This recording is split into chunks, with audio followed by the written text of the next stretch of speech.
6번째 문명의 마지막 사이클에서 세상을 관조하고 존재의 근원을 성찰하는 당신을 위한 해적 방송.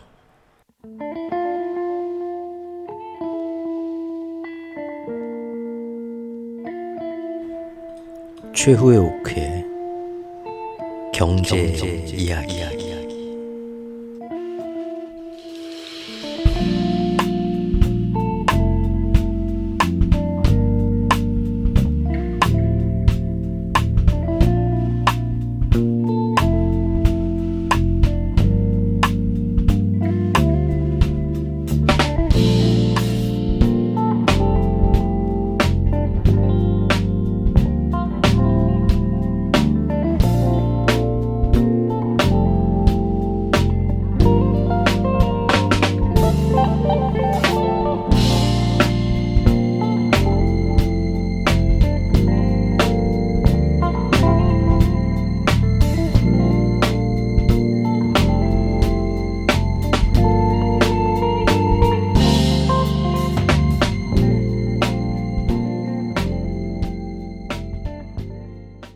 안녕하세요. 추우쿠입니다.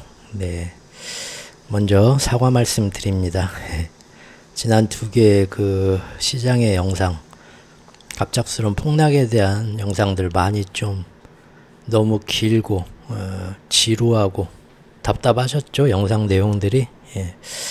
듣는 분들의 어떤 그런 기호나 취향 같은 거 좀 고려해서 영상을 만들어야 되는데, 항상 말씀드린 대로 이 채널이 주인장이 좋아서 하는 채널이다 보니까 굉장히 이기적으로 자기 하고 싶은 대로 하는 좀 그런 경향이 많습니다. 그래서 확실하게 이제 이해가 안 되는 부분은 이게 뭔가 좀 고민하고 짚고 넘어가려는 그런 좀 제가 꼰대 마인드가 있기 때문에 그냥 블로그에 저 혼자 이제 생각해서 머릿속으로 생각해서 간단하게 적으면 금방 끝나는데 영상으로 풀어가지고 누군가와 같이 이런 과정과 지식을 공유한다는 생각에 하다 보니까 한없이 늘어지네요. 그래서 뭐 별로 사는데 별 도움도 안 되는 얘기를 왜 이렇게 쓸데없는 얘기를 이 바쁜 와중에 길게 늘어가나 많은 분들이 답답하셨을 겁니다. 그 점에 대해서 제가 미처 거기에 대해서 좀 더 한 번 더 신중하게 생각을 했어야 되는데 그러지 못했네요. 좀 눈살 찌푸리게 만든 점 사과드리고요. 그래서 오늘은 지난 1부, 2부 영상 안 보셨어도 상관없이 모든 걸 총평하고 정리해서 그 전까지 지금 사실 바로 엊그저께 폭락까지 7월 말까지 7달 동안 미국 시장 어떻게 진행됐나 아주 딱 요약해서 이것만 들으셔도 될 정도로 정리를 해드리겠습니다. 어렸을 때 집에서 이렇게 엄마 아빠 모시고 같이 이렇게 어디 가려고 할 때 이제 가족 여행이든 뭐든 아직 철이 덜 들었을 때 가려고 할 때 보면 이제 그러죠. 저희 집도 어머님이 끝까지 가기 전에 집안에 이런 것도 해놔야 되고 저런 것 며칠 집 비우는 사이에 이것도 해야 되고 하는데 또 그런 거 혼자 다 하죠. 남자들은 빈둥빈둥하고 혼자 다 하시고 어머님이 그러고 이제 나가기 전에 또 화장도 해야 하잖아요. 여자분들 옷도 챙겨 입고 남자보다 시간 더 걸리죠. 근데 옆에서 닭달들을 하죠. 아빠들은 빨리 가야지 지금 왜 이제 와서 하고 말이야 지금 시간이 근데 어렸을 때 저도 참 철없고 아무것도 모르는데 옆에서 빨리 가고 싶은 마음에 그런 엄마를 옆에서 저도 닭달했던 기억이 나요. 엄마 그런 것까지는 못으로 해 지금 그거 안 해도 상관없어 빨리빨리 가자니까 그래도 엄마는 아니요 그래도 이런 건 다 이렇게 해놔요 끝까지 고집 부리면서 자기 성에 다 찰 때까지 집안 여기저기 다 이렇게 정리해 놓고 할 거 다 해놓고 그러죠. 지금 와서는 참 나이 들어서는 후회를 많이 합니다. 왜 이렇게 어머님을 내가 이렇게 못살게 닭달 굴었을까. 어머님도 다 자기 생각이 있고 혼자 잘하자고 잘 되자고 그런 거 아니고 집안 다 옆에서 도와주지는 못할 망정 어머님 죄송합니다. 지금은 이제 하늘나라에서 이제 또 다른 어떤 거기 계시겠지만 예. 여러분들도 아유 저 노인네 저거 그만 좀 아유 쓸데없는 결론 좀 얘기하라고. 닥달하실 수 있지만 그런다고 저 미워하지 마세요. 자, 일단 들어가기 앞서서 유니세프 가자 어린이집 돕기 한번. 예, 오늘 또 뉴스가 나왔는데 정말 아이들 먹을 것도 없고 비피할 데도 없고 온갖 저기 쓰레기와 시체 썩는 냄새 사이에서 물도 제대로 된 깨끗한 물도 없는 데서 정말 지옥 속에 아이들이 있으면서 제발 도와달라고 세상을 향해 목소리를 높이고 있습니다. 유니세프 찾아 들어가신 분들, 뭐 이미 지원하고 계신 분들도 아시겠지만 들어가면 유니세프라고만 딱 치면 거기에 쭉 이제 그 후원하는 거 들어가서 이제 보면 쭉 나와 있는데 그 중에 이제 자기가 마음에 드는 거 후원하셔도 되고 특히 이제 긴급 구호 해갖고 가자지구 어린이 돕는 거 지금 계속 거기 열려 있습니다. 저도 큰 돈은 아니지만 꾸준히 지금 계속 하고 있습니다. 예. 한번 그 돈의 액수는 전혀 상관이 없다고 생각합니다. 우리 돈 10,000원이라고 해도 이 친구들한테는 정말 큰 도움이 될 수 있습니다. 이분들이 뭐 지금 뭐 옷이나 음식이나 약품의 뭐 질을 따지겠습니까 지금? 예. 이 아이들이 지금 아이들이 무슨 죄입니까? 예.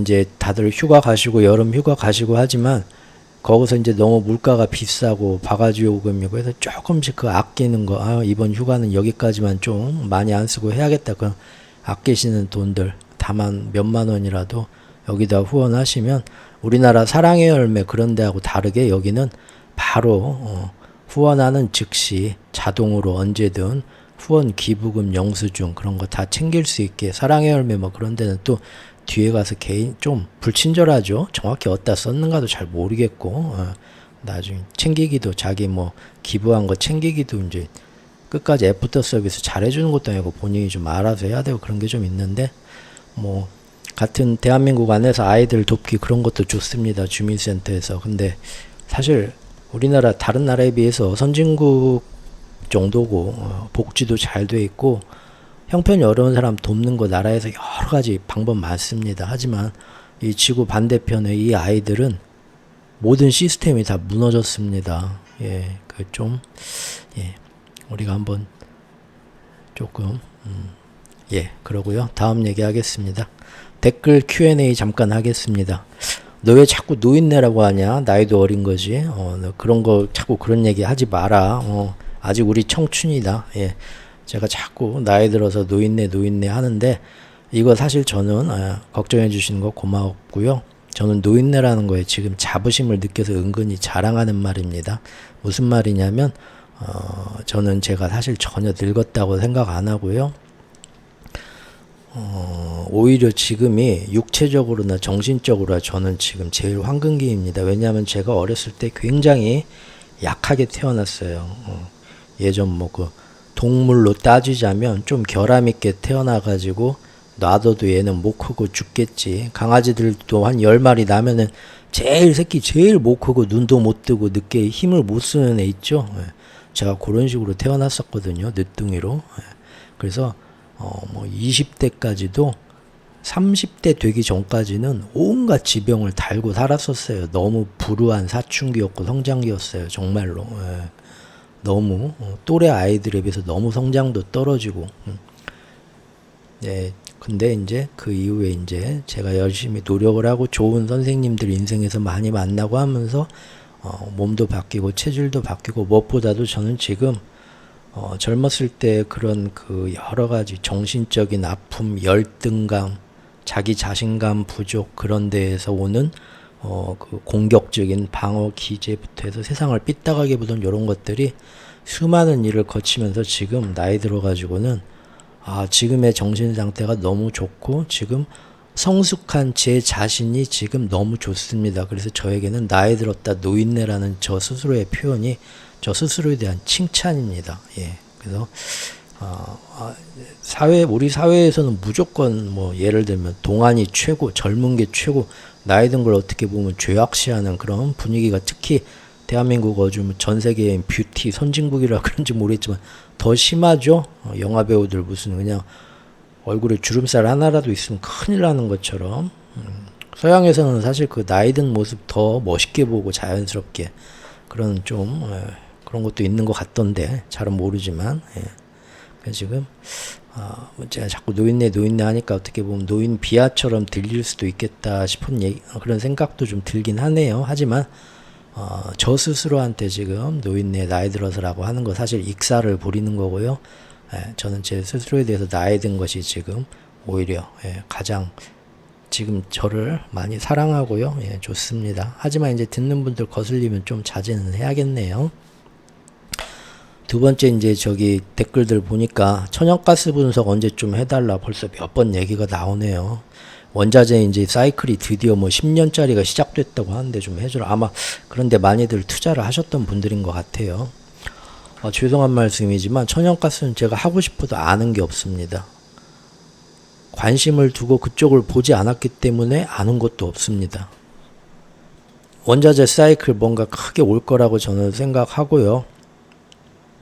이 에너지 이런 것도 2030년대가 되면은 오히려 그때는 친환경 막 그런 것 때문에 더 저기 기존에 뭐 에너지나 뭐 이런 거는 많이 좀 떨어지지 않아? 라고들 생각하실 수도 있는데 저는 오히려 그때 더 에너지가 더 귀해질 거라고 봅니다. 왜냐하면 친환경 전 세계가 지금 그렇게 열심히 바꿔가서 가장 좋은 결과로 계획대로 완성이 돼서 2030년대가 돼도요. 전 세계 지구에 필요한 에너지 양의 극히 일부밖에 차지 못합니다. 실제로.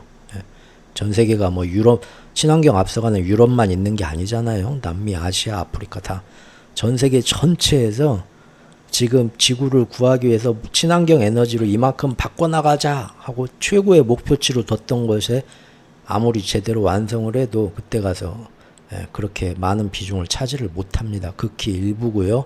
결국은 석탄연료로 돌아가게 되는데 문제는 미중 갈등 지금 패권 전쟁이 심해지면서 친환경 기존은 자꾸 뒤로 더 오히려 후퇴하고 늦춰지고 있죠.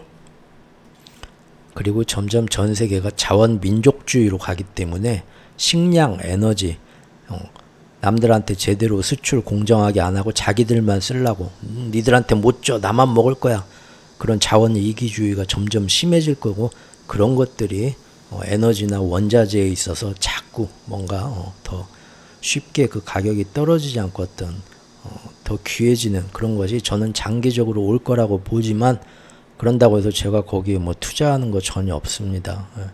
왜냐하면 전부터 여러 번 말씀드렸지만 원자재 이쪽, 상품 이쪽 감히 저는 이쪽에 어떻게 겁이 나서 못 들어간다고 말씀드렸죠. 이것은 정치적인 영향, 지정학적인 영향, 또 그 각 단체에서 어떤 그 서로 간에 견제하는 영향, 거기다가 이게 선물 시장에서 슈퍼 콘덴고 현상부터 해갖고 또 각종 우리와는 다른 엄청난 자금을 가지고 시장을 뒤흔드는 정말 그 투기 세력 헤지펀드들이 들어가지고 이거는 정말 우리 일반인들이 가는 데가 아니다. 이 선출들이나 가서 경기하는데 우리 조기축구 회원이 갈 데가 아니에요.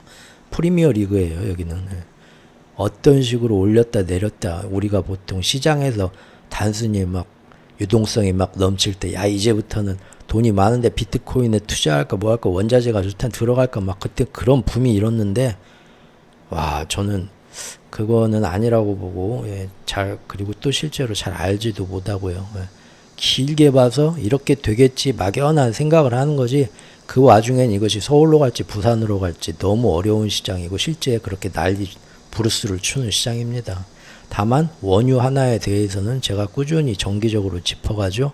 왜냐하면 원유라는 건 중동 지역의 어떤 분쟁 세력 자기들 마음대로 그쪽을 페트로달러나 그런 거에 연이어서 또 브릭스를 견제하기 위해서 미국과 G7이 일부러 유가를 가지고 많이 장난질을 치고 오펙이 거기에 대항하고 하는 국제정세의 흐름에 맞춰서 왔다 갔다 합니다. 이것이 전반적인 인플레이션에 또 어떤 영향을 줄 수도 있고 그래서 국제정세와 원유에 대해서는 가끔 짚어가지만 나머지 원자재 천연가스는 솔직히 제가 감당하기 너무 어려운 분야고, 그래서 예전부터 멀리에서 잘 몰라서 앞으로도 이 분야에 대해서 어떤 분석 영상은 제가 약속드리기가 좀 힘들지 않을까 생각합니다. 죄송합니다. 금과 은 저번에 예전 시리즈 좋았다 언제 또 해주냐 할 때 되면 하는데요. 금과 은 금년 그 상반기 한 1분기, 2분기 사이에 거의 시리즈로 찾아보시면 금과 은 제목 들어온 건 7, 8개 영상이 있습니다. 거기에서 할 말 다 했습니다. 정말로. 구구단에서 미적분까지. 나 그거 다 봤는데도 더 알고 싶고 이런 것 좀 더 보고 싶은데 하시면 제 블로그에 오셔갖고 금과 은 시리즈 보십시오. 야, 아주 여름 휴가 8월까지 태풍 우리나라 가을 태풍 올 때까지도 그거 다 보면 시간 다 갑니다. 할 말 다 했고 요새 와서 안 하는 건 뭐냐? 그때 마지막 금은 시리즈 영상에서 본 것처럼 앞으로는 이 흐름으로도 갈 거다 하는 그 흐름이 지금 계속 가고 있으니까 시장 들여다봐도 지금 그렇게 가고 거기서 별 변화 없으니까 따로 지금 금과 은은 더 안 만들고 있는 건데요. 예를 들면 이겁니다. 은시장에서 온스당 30달러 여기에서 죽어도 세력은 이 밑으로 내려놓으려고 엄청나게 노력을 할 거다. 무슨 일이 있어도. 그래서 지금 보면 30달러 놓고 5월 달부터 올랐다가 내렸다가 올랐다 내렸다 오르면 또 잡아채서 내렸다가 난리를 치는 거죠. 그냥 그러려니 보는 겁니다. 그리고 이제 대신 더 큰 장기적 시계열로 볼 때 언젠가는 못 막는다. 왜 언젠가 못 막냐면 이것은 금입니다. 금을 보시면 아시겠지만 이거 잡으려고 은시장을 저렇게 잡는데도 계속 올라갑니다. 오히려 은시장은 이렇게 떨어지는데 금시장은 조금씩 더 올라가죠. 이것은 이 일부만 지금 보고 말씀드린 게 아니라 그전 금은 시리즈 영상에서도 말씀드린 것처럼 10년치하고 10년 동안의 변화하고요. 아니 정확히는 2008년 이후 2009년부터 2011년부터 십몇 년 됐네요. 그때부터의 변화 쭉 본 거하고 그 다음에 이번 기축통화 패권전이 시작되는 최근 4년 동안의 변화를 정말 게으름 안 피고 쭉 보아온 저만의 어떤 그 관점으로서 봤을 때 지금 요거는 확실히 다르다. 금의 1차 변화의 바람이 이미 불었습니다. 그래서 예전같이 저렇게 열심히 노력을 해도 시간만 늦출 뿐이지 뜨게 되어 있다고 저는 봅니다. 실제 금은 지금 조금씩 더 지금 뜨고 있죠. 은하고 다르게.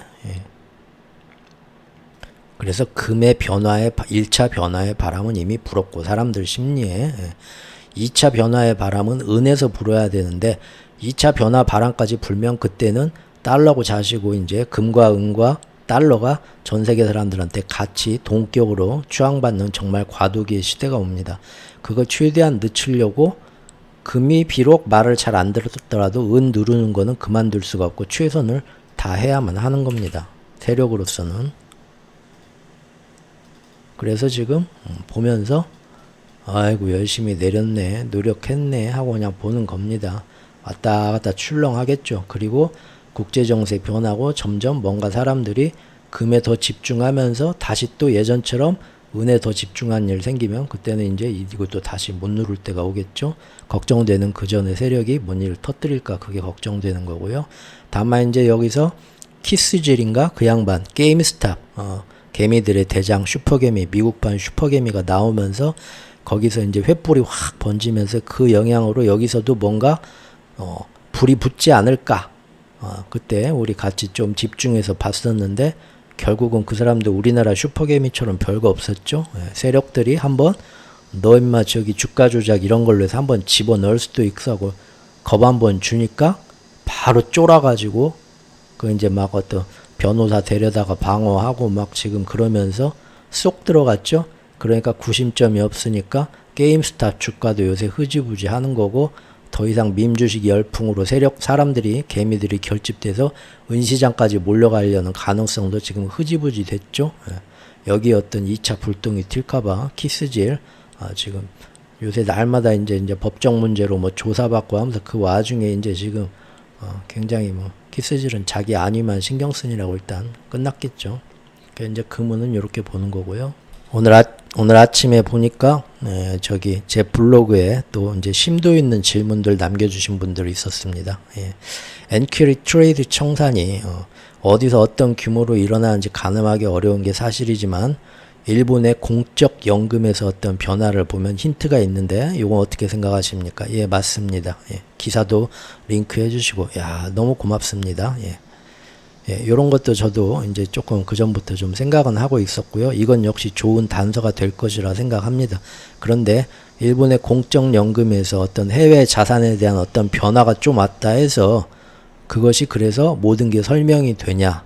그거는 확실히 역시 미스매치라 이겁니다. 무슨 얘기냐면 2년 전 2022년 10월쯤에 크레디트 스위스 영국 길트채 폭락 사건 기억들 하시죠? 그때도 유럽에서 유동성 위기로 신용 위기가 온다 난리가 쳤습니다. 그래서 그걸 막기 위해서 유럽의 큰 일본의 엔화 그 엔캐리 트레이드에 버금가는 세계에서 가장 큰 자산 규모를 자랑한다는 노르웨이 국부 펀드 등등 해서 그 유럽에 있는 어마어마한 국부 펀드, 공적 연금 똑같죠. 요런 데서 그 당시에 유럽에서 길트채 폭락으로 유도된 유동성 위기를 막기 위해서 당시에 미국에 투자했던 자산 빨리빨리 팔고 돈 마련하려고 유로화로 바꿔서 빠져나간다고 그때 그 얘기가 있었어요. 그래서 그때 제일 많이 오른 것부터 팔겠죠. 그게 뭐였냐 그 당시에 빅테크였습니다. 그래서 그 당시에 빅테크를 계속 팔고 나갔어요. 한 일주일 동안 그거 막리라고 실제로. 그리고 그거는 누가 봐도 지금의 엔캐리가 그런 게 있나 보다 하고 뇌피셜로 생각하는 게 아니라 그냥 공인된 사실이었어요. 누구나 볼 수 있는. 그러면 사람들이 어휴 큰일 났네. 쟤네들 때문에 빅테크 더 떨어지겠네 하고 따라서 던지는 투매하는 개미들도 그때는 더 많았겠죠. 지금보다 더 큰 여파였다 이겁니다. 하지만 지금같이 이런 폭락은 안 나왔어요. 그때 좀 더 그때도 똑같은 공적연금이나 국부펀드 유럽의 움직임이었고 지금보다 더 확실한 사실 근거가 있는 상태인데도 지금 같은 이런 폭락은 나오지가 않았다. 특히 전방위에서 이번에 빅테크만 나온 게 아니었죠. 한 서너 번의 폭락에서 전방위적으로 다 나왔습니다. 그래서 제가 이런 것이 단서가 될 수 있지만 여전히 이것이 엔캐리 트레이드 청산 때문에 모든 게 완벽하게 설명되지는 않는다. 찜찜하다라는 겁니다. 어제 오늘 지금 일어나서 간밤에 뭔 일이 있었나 기사 한번 쭉 봤는데 거기서도 보면 엔화 약세로 엔캐리 트레이드가 쪽발된 건지 엔캐리 트레이드로 엔화 약세를 쪽발한 건지 월가에서도 말이 다 다릅니다. 무슨 얘기냐면 엔화가 저렇게 갑자기 뚝뚝 떨어졌기 때문에 거기서 이제 총알 마련안이라고 엔화 시장에 개입해서 총알 마련안이라고 미국 자산 다 팔고 돌아온 엔캐리 트레이드가 촉발되었다. 요렇게 얘기하는 사람들도 있고 근데 그거는 절대 그 환시장에 개입하는 일본 정부의 힘만으로 그렇게 뚝뚝 떨어질 수가 없고 숏스키주의 힘으로 더 배가 된 거라는 거 우린 그거 알고 있죠. 그래서 그것도 좀 말이 안 되고요. 또 엔캐리 트레이드가 이루어져서 그것 때문에 금리 차이 그런 것 때문에 엔화 약세가 촉발했다 이렇게 만드는데 요것도 그럴듯하지만 말이 안 되는 거 저번 영상에서 다 얘기했습니다. 이거 지금 일일이 다 얘기하면 또 1시간 가죠. 몰라도 됩니다. 저만 궁금해서 제 스스로 고민했던 흔적입니다. 1부, 2부 영상.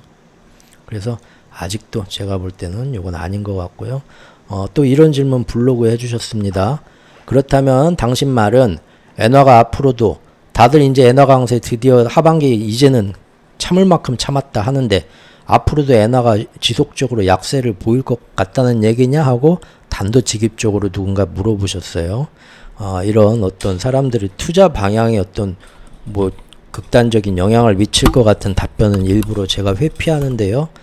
그래도 한번 답변을 달아봤습니다. 비밀 댓글로. 여기서 소개를 시켜드리면 제가 뭐라고 했냐면요. 이게 오늘 얘기하려는 뷰하고 통해있기 때문에 말씀을 드린 겁니다. 항상 말씀드리지만 전체 시장 99%의 의견과 다른 저만의 1% 의견이라는 것만 그 정도로만 들어주십시오. 제가 볼 때 현재의 흐름은 드디어 3분기 들어서 달러는 약세로 빠지고 엔화는 강세로 빠질 그 거시적인 환경이 드디어 그 어느 때보다도 확실히 점쳐지는 구간이 맞습니다. 요건 다들 그렇게 생각하시죠? 그럼에도 불구하고 저는 아직도 경계감을 늦추지 않고 있답니다. 왜냐하면 하반기에 해리스 후보를 지원하기 위한 미국 연준과 재무부의 완화적인 움직임, 이거 쉽게 포기할 수는 없겠죠? 하지만 동시에 제가 항상 보는 관점은 기축통화 패권에서 달러 패권을 지켜야 되는데, 지금 하반기 3분기에 경제 회복이라는 거에 마지막 올인을 하면서 엊그제 2, 3일 사이에 중국이 모든 기준금리를 몽땅 단행해버렸습니다. 기습적으로. 그 중국을 그대로 두고 보겠냐. 2분기 때도 그렇게 견제했는데 3분기라고 그냥 넘어가겠냐. 과연 그럴까? 저는 거기에 대해서 의문이 들기 때문입니다. 그래서 지금 모두가 생각하는 만큼의 달러 약세와 엔화 강세가 3분기에 쉽게 올까?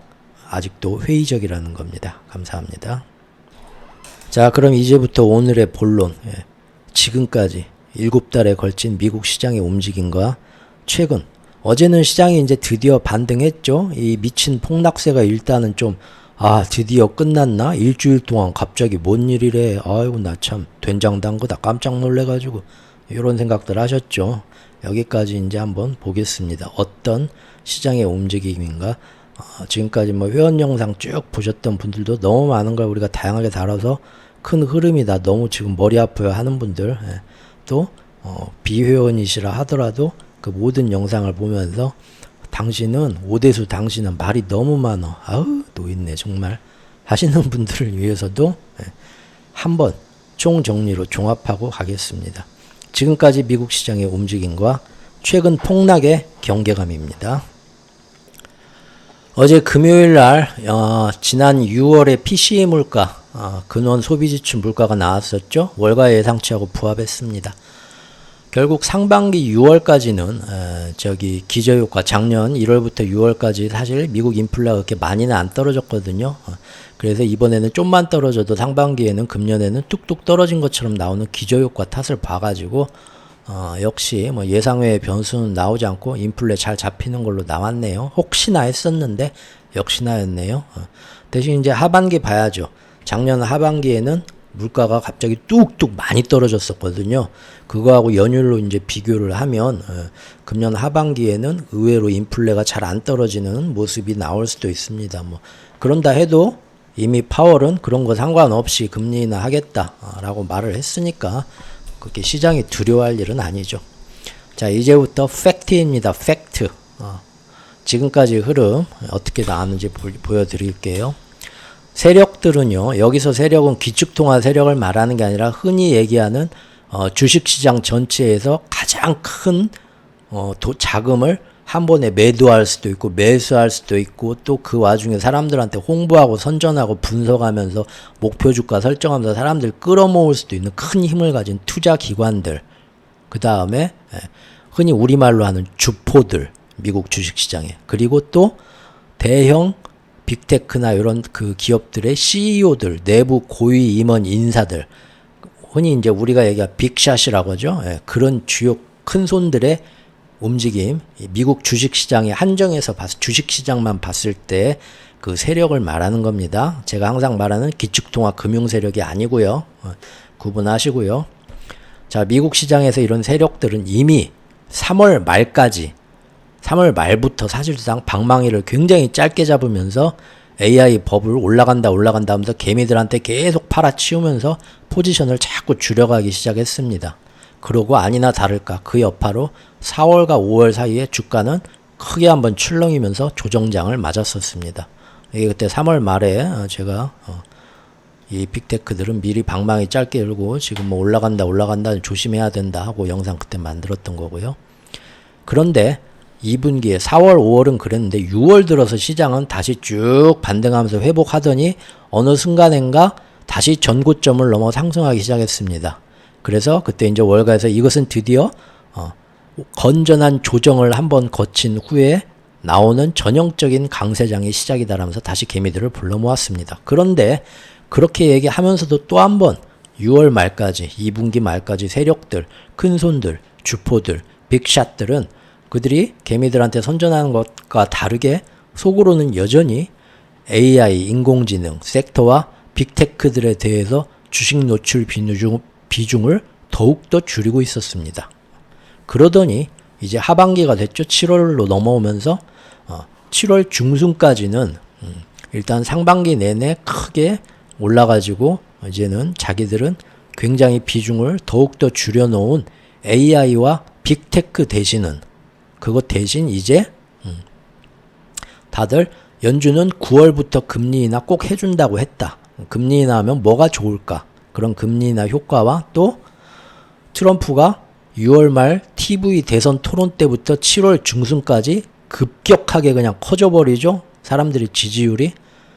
그러면서 거의 이제는 트럼프 집권하겠네. 그 전까지 간보던 일론 머스크마저도 자존심이고 뭐고 버리고 트럼프한테 찰싹 갖다 붙였거든요. 총알 효과 때문에 그랬죠. 그래서 자기들이 그동안 비중을 줄였던 빅테크나 M7 대신에 이제는 금리 인하도 이루어지는 마당에 트럼프까지 집권하면은 뭐가 좋을까? 미리부터 6월 말부터 빠르게 대선 토론 때부터 사실은 뭘 그렇게 많이 포지션을 늘려왔냐? 주로 다우지수 안에서 전통 산업주, 트럼프하고 친한 기업인들이 있는 데죠. 그 다음에 경기 민감주, 금리 인하하면 그동안 위축되다가 다시 살아날 종목들이죠. 중소형 기술주, 역시나 금리 인하 시작하면 좀비 기업처럼 곧 죽는다 하다가 갑자기 사람들이 이거 그동안 많이 떨었으니까 좋네 하고 사람들이 몰려올 만한 것들, 그런 중소형 기술주. 그 다음에 무엇보다도 금리 인하 되고 트럼프가 접근했을 때 뭐가 제일 따따블 효과를 받겠냐? 금융주다. 그것도 특히 대형 금융기관.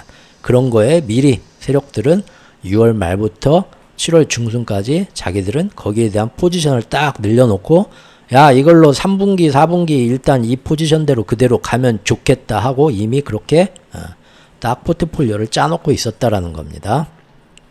그거 우리가 다 그동안 살펴본 거죠.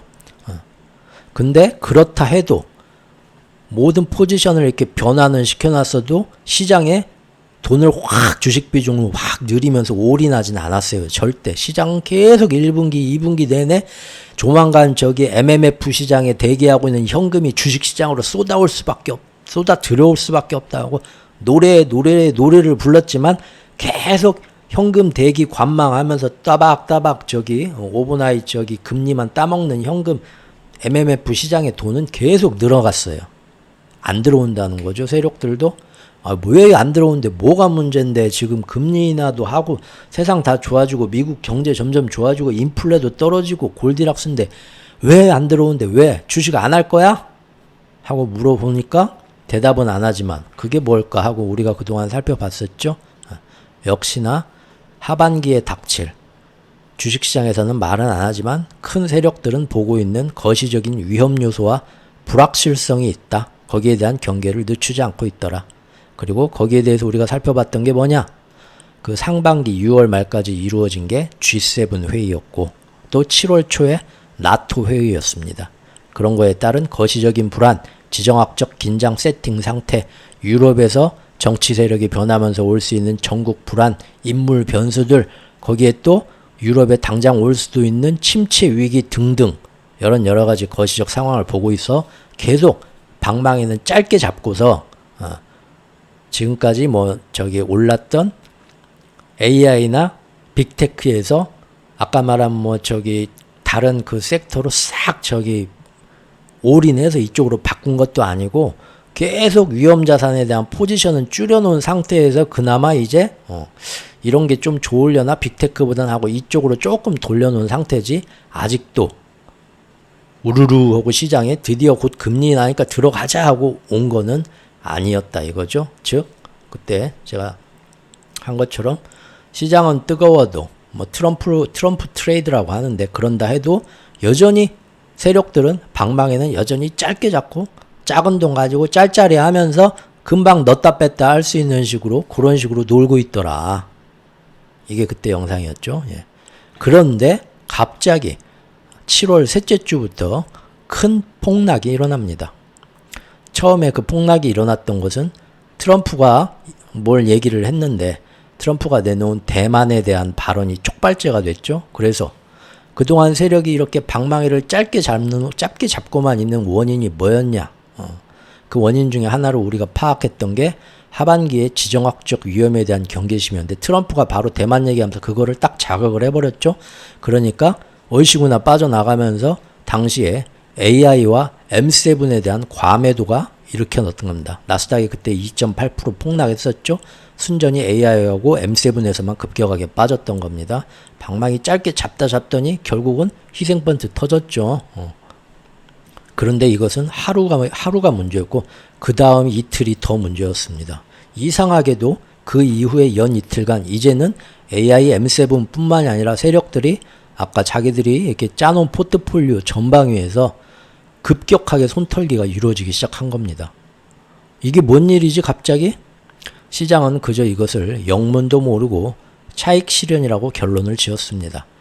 하지만 그때 제가 살펴보기로 사실상 이것은 그냥 차익 실현이 아니고 하반기하고 7월 달에 맞춰서 그들이 짜놓았던 포트폴리오 역시도 갑자기 무슨 이유에서인지 모르겠지만 그 브레이크 끼익 밟으면서 모두 급하게 되돌리는 모양새였다 이겁니다. 그래서 만든 영상이 이거였죠.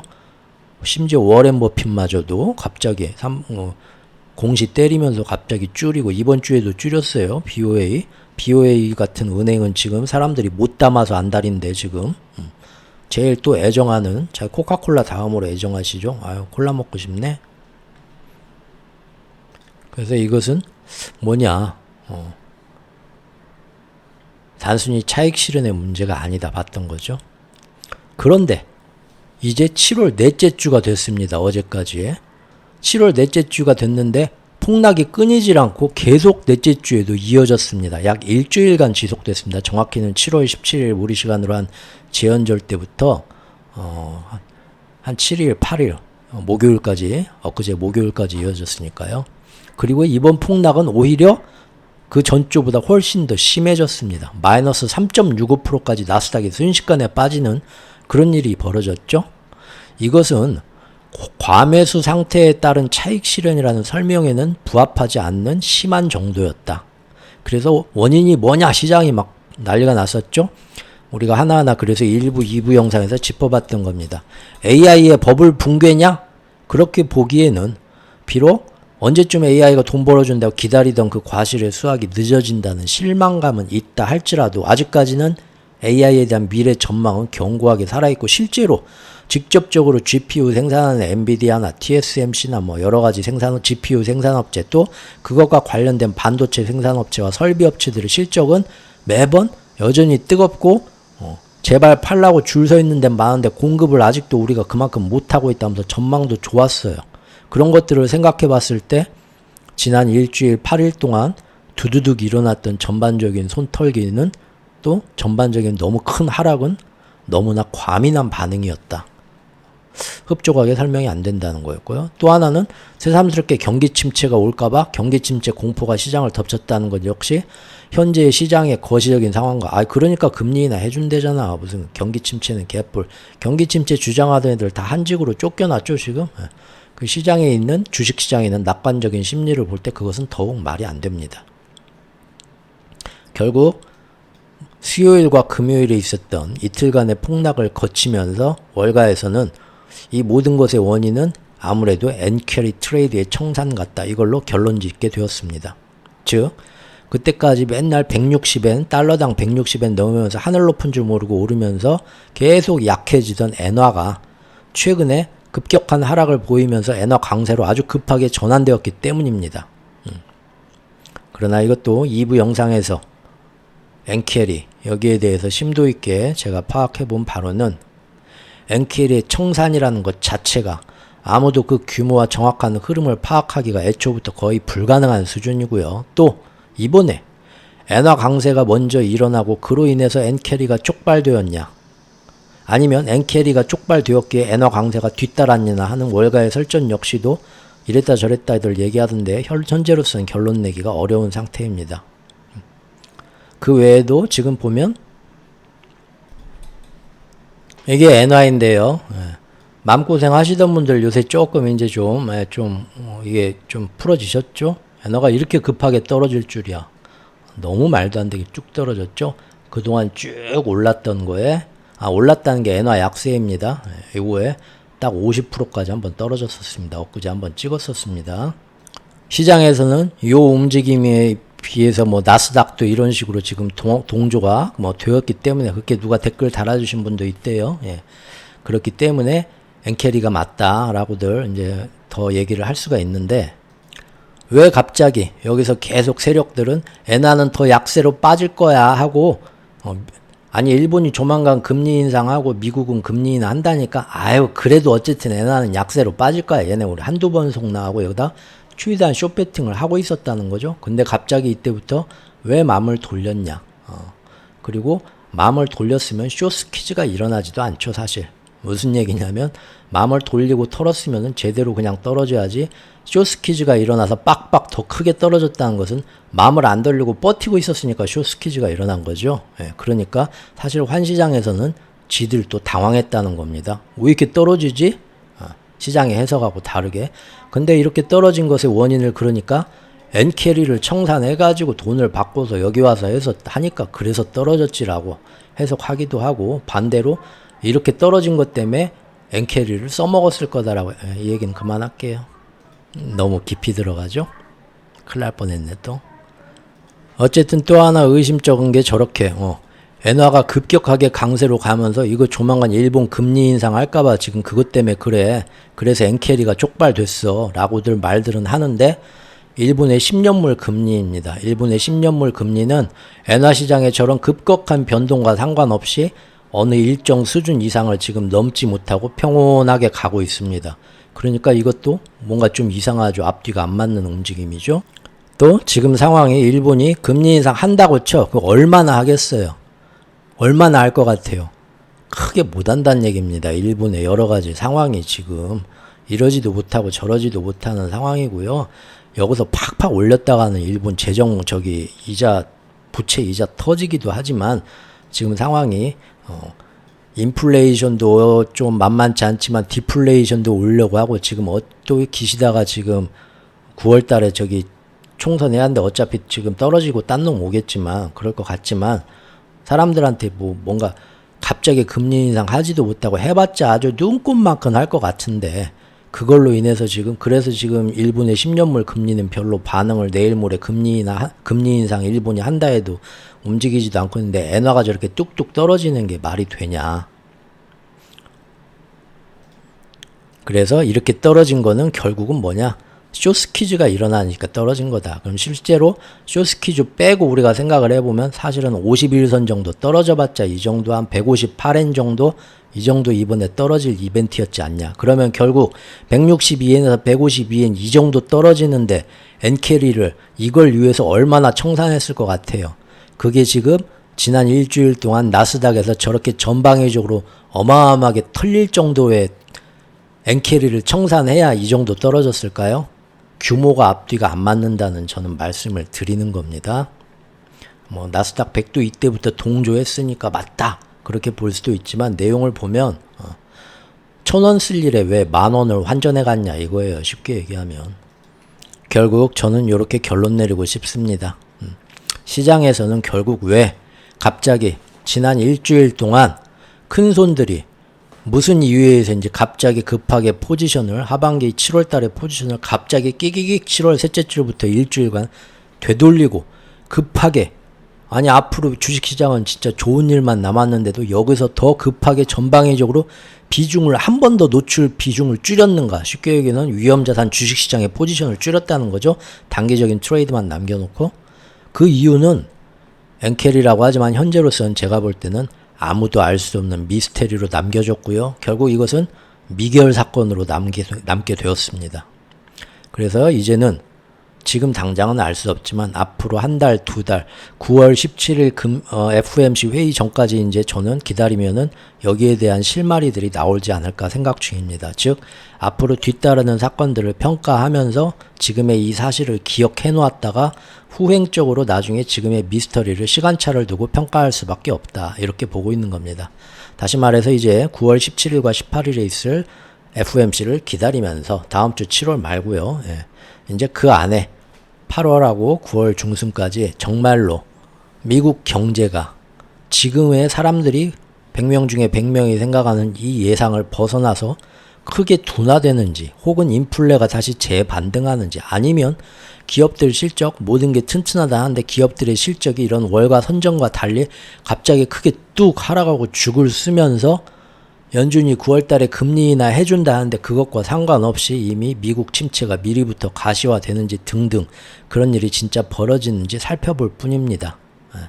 만약에 지금의 시장의 낙관적인 전망하고 다르게 정말로 그때까지 미국 경제의 예상과 다른 상황이 펼쳐진다면 그러면 세력들은 사실 미리부터 그런 정보를 알고 자기들은 발을 빼지 않았을까라고 그때 가서 볼 수가 있겠죠. 또 유럽 등지에서 정말로 지금 같은 엔캐리가 정말로 문제라면 지금의 엔캐리 그거보다는 앞으로 유럽 등지에서 뭔가 금융위기나 침체 위기 가운데 거기에 미국, 일본의 엔캐리가 일부러 유럽 한번 너 죽어봐라 하고 유럽 쪽에 있는 자산 다 팔아갖고 들어와 하고 일본 정부가 아까 말한 그런 뭐 공적 자금 연기금이나 기업체에 싹 지들끼리 그런 공문을 돌려갖고 하는지 뭐 그거는 이제 나중에 밝혀지진 않겠지만 결국은 그때도 뭐 소문은 나오겠죠. 만에 하나 그때까지 유럽의 어떤 침체 위기나 경제 금융 위기가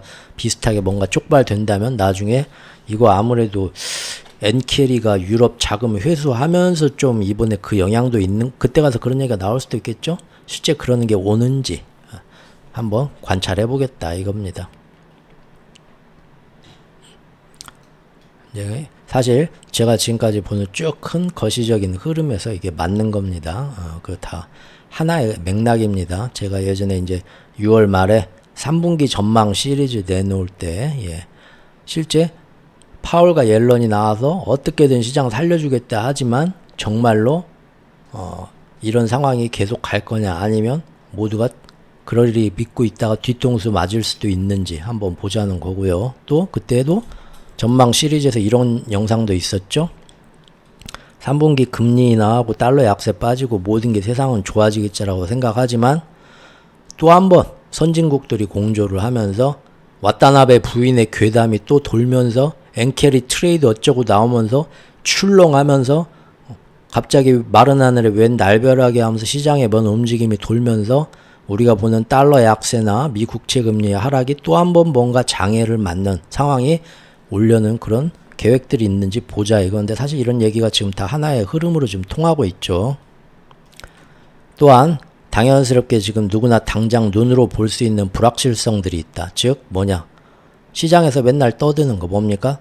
트럼프하고 해리스가 붙게 됐는데 바이든하고 해리스는 이제 다르죠. 다시 또 오차범위 내에서 정말 트럼프와 해리스가 엎치락 뒤치락 한 치 앞을 점칠 수 없게 공방을 벌일 것 같습니다. 그러면은 이 치열해진 선거전 때문에 또 아니 저기 주식시장에서도 그러겠죠. 트럼프가 되는 거야 이거 해리스가 되는 거야. 물론 지금까지는 아무리 이번 주까지는 해리스가 신선한 돌풍을 불러일으키고 있지만 기업인들은 아직도 트럼프한테 다 배팅하고 있습니다. 특히 이제 일론 같은 경우는 완전 올인했죠.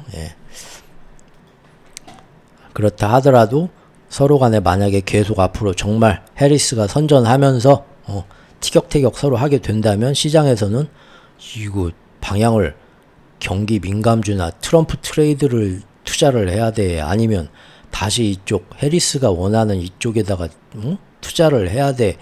국제정세나 외교관계는 또 트럼프가 얘기한 대로 될 거야. 전혀 서로 정반대잖아요. 동맹들에 대한 지원이나 지정학적 분쟁에 대한 입장도 마찬가지. 전부 완전 둘이 서로 정반대죠. 그러니까 어디에 줄을 서야 될지 모르니까 시장이 막 출렁출렁 할 수 있겠죠. 그것이 어떻게 경제에 영향을 줄지 그리고 무엇보다도 세계에서 가장 긴장도가 높아진 곳곳의 전장에서 또 무슨 비극들이 터질지도 경계해 봐야 할 것입니다.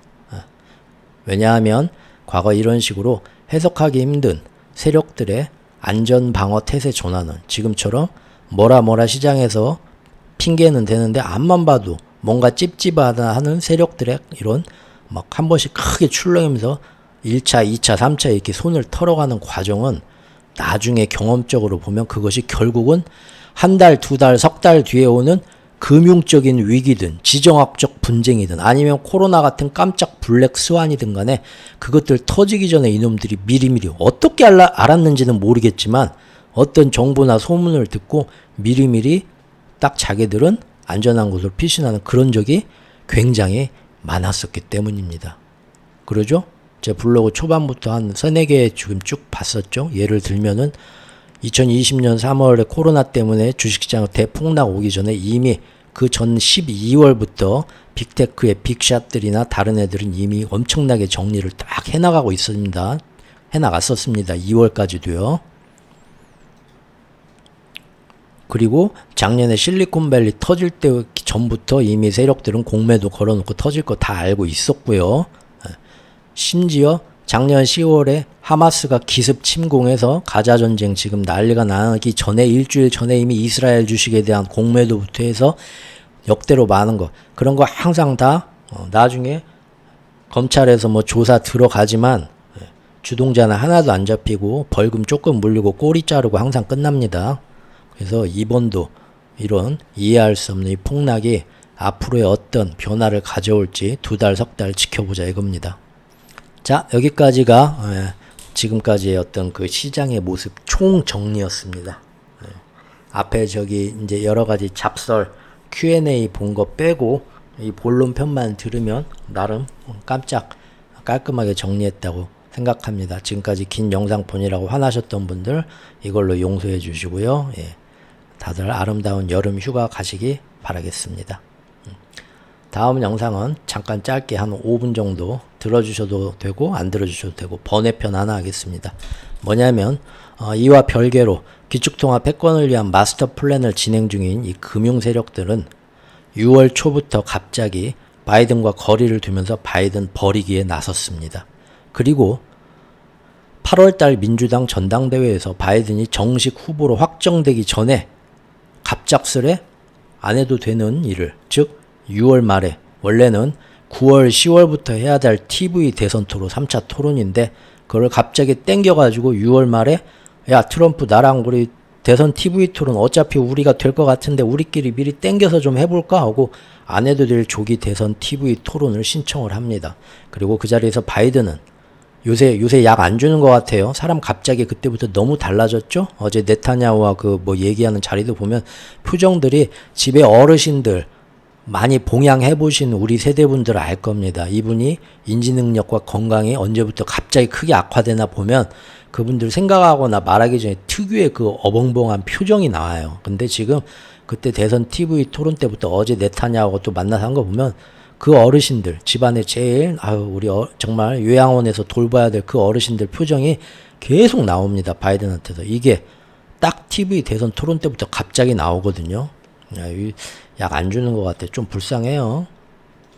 그래서 사실 그때까지 6월 말까지 트럼프를 열심히 오차 범인으로 따라잡았던 바이든이 좋아 이번 6월 조기 TV 대선 토론을 통해서 원래 저 트럼프의 그 모습, 약점, 즉 논리적이지 못하고 감정적으로 선동하고 인신 공격성, 내러티브, 차별 그런 전략이 트럼프의 가장 그 사람들이 평가할 때 꼴보기 싫다 하는 면인데 그 단점을 부각시키고 나는 바이든만의 그 논리적이고 여유 있는 모습을 보여줘야지 그래서 이번에 역전을 해야지 하고 맘먹고 나갔지만 이렇게 바이든을 그때까지 뒤에서 받쳐주던 세력들한테 사실은 작업질 당하면서 셀프 뒤통수를 크게 맞은 것 같습니다.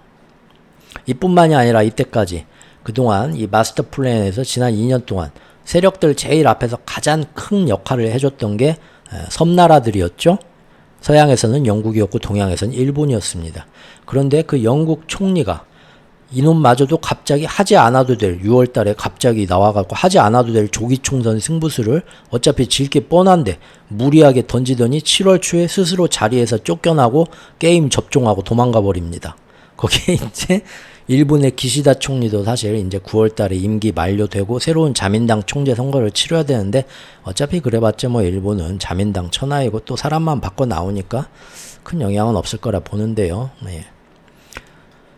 이런 정치적인 이상한 움직임이 있었다. 동시에 국제적으로는 6월 달에 G7 회의가 있었고 7월 초에 워싱턴에서 나토 회의가 있었는데 여기에서 중국과 러시아, 북한 그다음 이제 이란까지도 어차피 잠정적으로 결국 얘네들을 하나로 싸잡아서 동시에 니네 같은 편이니까 연대 책임져 하면서 경제 제재를 할 수 있는 제도적인 기틀을 이번에 마련을 해 놓았고요. 또 우크라이나 전선에서는 사실상 나토 회원국들이 받는 혜택, 공동 방위 조약에 의해서 받는 모든 혜택을 우크라이나한테 이번에 다 열어줘 버렸고요. 그로 인해서 장거리 미사일, 패트리엇 방공체계, F-16 제공권까지 다 확보해 주면서 러시아 본토 이제 어디든 타격할 수 있게 제한을 다 풀어줘 버렸습니다. 그때 만든 영상에도 이제 유럽 전쟁으로 됐다고요, 사실상. 또한 아시아에서는 드디어 한국, 일본, 호주, 뉴질랜드 4개 국가를 그전까지는 가끔 야 너 이번에 할 일 없으면 형들 모여갖고 뭐 얘기한데 너 와볼래? 와서 저 형님들 하는 얘기도 듣고 형님들한테 눈도장도 찍고 좀 친하게 좀 형님들 좀 사귀고 해봐 하면서 가끔 우리를 불러주더니 결국 이번에는 이번 7월 나토 회의에서는 그전까지의 게스트나 어떤 패널 그런 차원이 아니라 사실상 고정 패널이고 사실상의 상임 이사국처럼 결국 아시아의 나토 지부로서 사실 만든 거죠. 그래서 제도를 자기들끼리 딱 회원 자격, 정관 같은 거 다 이렇게 수정하고 하면서 정비를 완료를 했고요.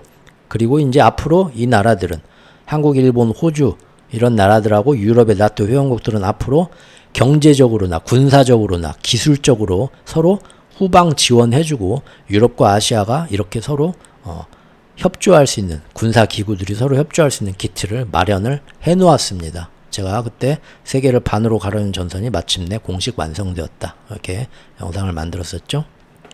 그리고 우리 당사자인 한국은 동시에 작년부터 물밑에서 추진해오던 유엔사 부활을 통해서 나토에서도 중심국들인 독일과 스웨덴 등을 회원으로 받아들이기로 했었고요. 우리나라 유엔사 회원으로 얘네들 받아들인 겁니다. 이번에 정식은 안 됐지만 거의 될 걸로 지금 결정이 보고 있습니다.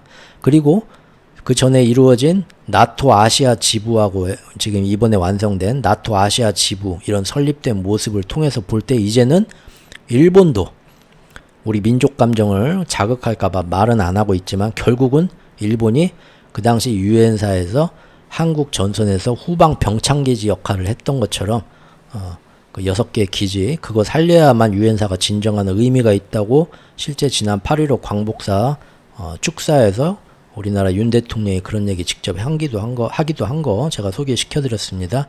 그래서 이제는 일본마저도 사실상의 전범이면서도 이번 유엔사에 절대 들어올 수 없는 전범이면 아니죠. 전범은 아니고 그 전에 이제 1차 대전에 2차 대전의 전범이긴 하지만 어쨌든 우리 유엔사에 예비조로 편입되는 것은 거의 기정사실로 봐야 될 것 같습니다. 그리고 이처럼 아시아 지부의 나토 연결과 또 유엔사의 나토 국가를 더 포함해서 이렇게 왜 동시에 부활시켰냐? 이것은 결국 어떤 모습이냐? 앞으로 남북한 사이에 연평 해격이나 좀 심각한 국지전 도발들이 갈등이 생길 때 과거에는 한미 사령부가 주도권을 잡고 여기까지만 하자 뭐가 문제냐 하고 거기서 진화가 가능했지만 이제는 이 모든 일이 여기서 터졌을 때 나토와 아시아 연합의 사령부가 한미 사령부 대신에 주도권을 갖게 된다는 뜻이고요. 우리는 그 예하 부대로서 작전 지휘를 받게 된다는 의미입니다. 또 남북한 간의 어떤 국지적 도발이 와도 그 대응 수위 역시 이제는 유엔사를 통해서 맘만 먹으면 얼마든지 더 큰 전쟁으로 확대시킬 수 있는 길을 열어놨다는 얘기입니다. 제가 이제 그때 만든 영상이고요. 이 모든 것이 결국 뭐냐? 이미 언제 어디서든 이를 더 크게 키울 수 있는 준비를 유럽이고 아시아하고 다 대충 끝내놨다. 6월 말까지 7월 초까지.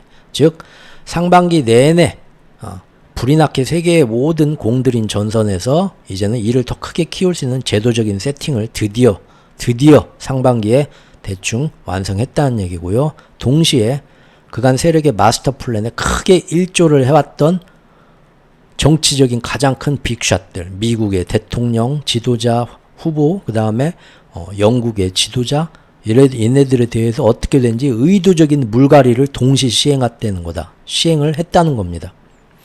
이란 중동 전선은 아직은 극렬 시오니즘 네타냐후와 결이 조금 달라갖고 일이 추적추적 늘어지고는 있지만 그래서 미국은 세계 여론을 의식해서 이제 상반기 1분기 때하고는 달리 얼마 전부터는 선거도 있고 하니까 무조건 자기들도 이스라엘 같이 욕하면서 무조건 휴전 쪽으로 전쟁은 안 된다 하고 방향을 굳히면서 네타냐하고 계속 거리를 두고 있죠.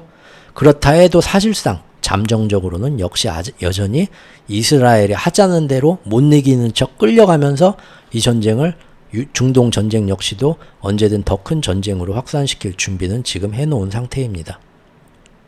여기까지 국제정세도 번외편 한번 말 나온 김에 한 번 더 지금까지의 내용 2024년 거를 총정리해 봤습니다. 자, 행복한 여름 보내시고요. 물놀이 가셔가지고 급류 계곡 조심하시고요. 행복한 주말들 보내시길 바라겠습니다. 감사합니다.